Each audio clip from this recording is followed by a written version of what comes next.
Hello दोस्तों आप लोगों का हमारे यूट्यूब चैनल TCA में स्वागत है। दोस्तों आज हम बात करेंगे आरआरबी ग्रुप डी मैथ्स के इंपॉर्टेंट टॉपिक के बारे में। दोस्तों आप लोगों को बता दें, जो अभी एग्जाम्स चल रहे हैं उसमें इन टॉपिकों से ज़्यादातर क्वेश्चन पूछे जा रहे हैं। जैसे कि एवरेज हुआ, एवरेज से एक क्वेश्चन पूछ रहा है, एवरेज से एक क्वेश्चन पूछ रहा है। उसमें ये क्वेश्चन इस तरीके से बना रहा है, कुछ आंकड़े दिए हैं, उसमें औसत उसका दिया है आंकड़ों का और के का मान पूछ रहा है। इस तरीके से कुछ क्वेश्चन पूछे जा रहे हैं। और दोस्तों जो एवरेज है, एवरेज का एक क्वेश्चन पूछा जा रहा है, वो भी इजी है। वो इजी है इस तरीके से उसे ऑप्शन से भी हम कर सकते हैं। और जो फ्रैक्शन है, फ्रैक्शन भिन्न से एक या दो क्वेश्चन पूछे जा रहे हैं। उसमें केवल इतना पूछ रहा है कि इनमें से कौन सी भिन्न छोटी या फिर कौन सी बड़ी है, इस तरीके से क्वेश्चन है। और जो परसेंटेज है, परसेंटेज से दो क्वेश्चन पूछा जा रहा है। उसमें कभी कभी दोनों इजी हैं या किसी शिफ्ट में एक इजी और दूसरा थोड़ा हार्ड है, वो भी कैलकुलेशन में उसकी कैलकुलेशन ज़्यादा घुमा कर है। और जो अलजेब्रा है, बीजगणित, इस तरीके से क्वेश्चन है कि x + y + z का मान 0 है अगर, तो x y z बराबर 21 दिया है, तो x³ + y³ + z³ का मान बताना है।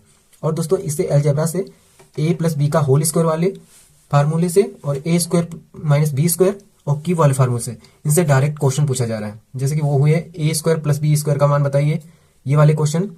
और आगे दोस्तों जो पार्टनरशिप है, साझेदारी पार्टनरशिप से एक क्वेश्चन पूछ रहा है, वो भी भाग से रिलेटेड है कि उसका कितना भाग होगा या उसके जो रुपए लगे हैं उसमें उसको कितने रुपए मिलेंगे, इस तरीके से क्वेश्चन है।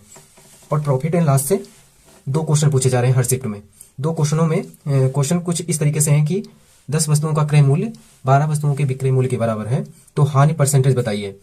और ये कुछ इस तरीके से भी बना रहे हैं ये वाले, क्योंकि किसी शिफ्ट में इस तरीके से क्वेश्चन दे रहे हैं, किसी में इस तरीके से कि 100 वस्तुओं को बेचने पर 75 वस्तुओं के विक्रय मूल्य के बराबर लाभ होता है, तो लाभ परसेंटेज बताना है। तो दोस्तों आप लोग इन क्वेश्चनों को ज्यादातर आप पढ़ लीजिए, क्योंकि अब समय कम बचा है। तो रिव्यू के आधार पर जो ये क्वेश्चन है, इनसे ज्यादा क्वेश्चन फंसने की चांस है। और दोस्तों जो डिस्काउंट हुआ, डिस्काउंट से एक क्वेश्चन है, एक क्वेश्चन में वो भी क्रमिक छूट से है कि किसी अंकित मूल्य पर या किसी मूल्य पर लगातार तीन छूटों के बाद, जैसे कि 10% हुआ, 20%, इस तरीके से इन क्रमिक छूटों के बाद उसका मूल्य कितना होगा, इस तरीके से क्वेश्चन है। और जो CISI है उससे एक क्वेश्चन पूछ रहा है, वो भी इजी है। और इधर घन, घनाभ और वर्ग से एक क्वेश्चन है, उसमें ये पूछ रहा है कि विकर्ण, ज्यादातर शिफ्टों में विकर्ण से संबंधित क्वेश्चन है कि क्षेत्रफल दिया है तो उसका विकर्ण बताइए, कुछ इस तरीके से जो फार्मूले हैं उनके आधार पर। और पाइप एंड टंकी से एक क्वेश्चन, पाइप और टंकी से एक क्वेश्चन पूछ रहा है। टाइम एंड डिस्टेंस से, कार्य समय से दो क्वेश्चन है। दो क्वेश्चनों में एक MDS मसाला वाला एक ट्रिक से है, जैसे कि 3 आदमी किसी काम को 29 दिन और 4 घंटे, इसमें थोड़ा जो डिजिट है वो चेंज कर रहा है कि दिन और घंटे दोनों दे रहा है।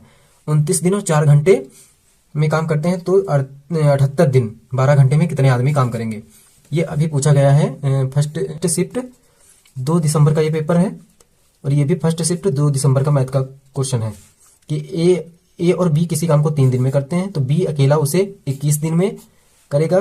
तो अगर काम 2 गुना हो जाए तो ए उसे कितने दिन में करेगा, इस तरीके से गुना वाले क्वेश्चन पूछ रहा है। और सांख्यिकी स्टैटिक्स से माध्यिका, माध्य, बहुलक, परिसर, यही क्वेश्चन पूछ रहा है कि माध्यिका बताइए, परिसर बताइए।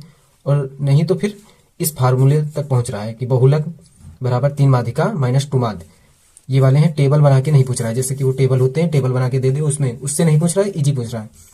अगर फार्मूला याद है, बहुलक परिसर निकालना आता है, तो ये क्वेश्चन आराम से हो जाएंगे। तो आप लोग अब ज्यादातर इन टॉपिकों पर ध्यान दीजिए, जितने भी टॉपिक हैं इनसे आप पढ़िए। इन्हीं टॉपिकों से इस तरीके से कुछ सवाल आ रहे हैं। तो अगर दोस्तों आप लोगों को ये वीडियो पसंद आई है तो हमारे चैनल को सब्सक्राइब कर लीजिए, क्योंकि हम इसी तरीके से अगला जो रीजनिंग का है उसका लेकर आएंगे। उसमें जितने टॉपिक हैं इंपॉर्टेंट, उनके बारे में बात करें।